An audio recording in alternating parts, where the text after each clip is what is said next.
Now there is a panic in Ukraine's leadership as well as in the leadership in Brussels, because now one thing is for sure that US is not giving them aid, and even if Trump is giving them aid, the conditions will be very harsh for them, because he is just talking like a businessman everywhere that you give me this and take this.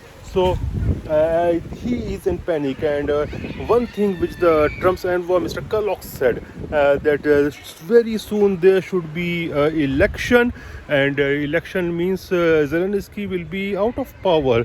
So these all things are making them panic. Another thing which is making both Zelensky as well as the European leadership, lots of big leaders in Europe, panic is if there is some kind of real audit of the aid which was given by United States of America to Ukraine.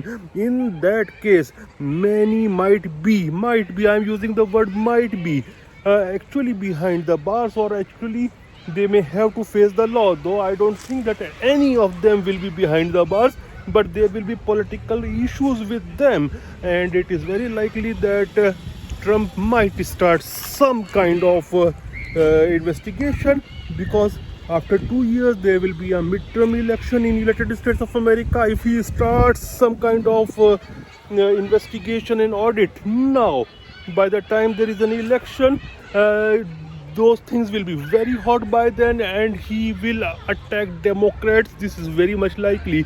But the strength will also go on the European leadership.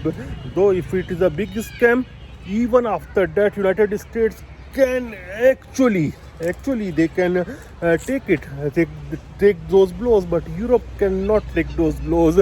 So it looks to me like there is a fear about the investigation in Europe, and that's why the European Commission or European Community, whatever they call it, they are forming some kind of actually you can say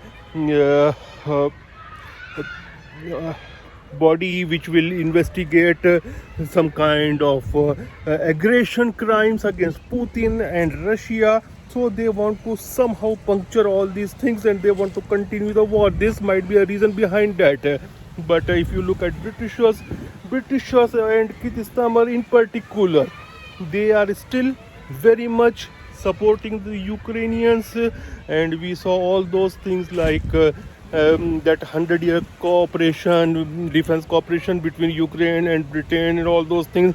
Actually, we are seeing that Britain is more and more supporting Ukrainians, even though it is very much evident, even on the battlefield, that Ukraine has actually lost it.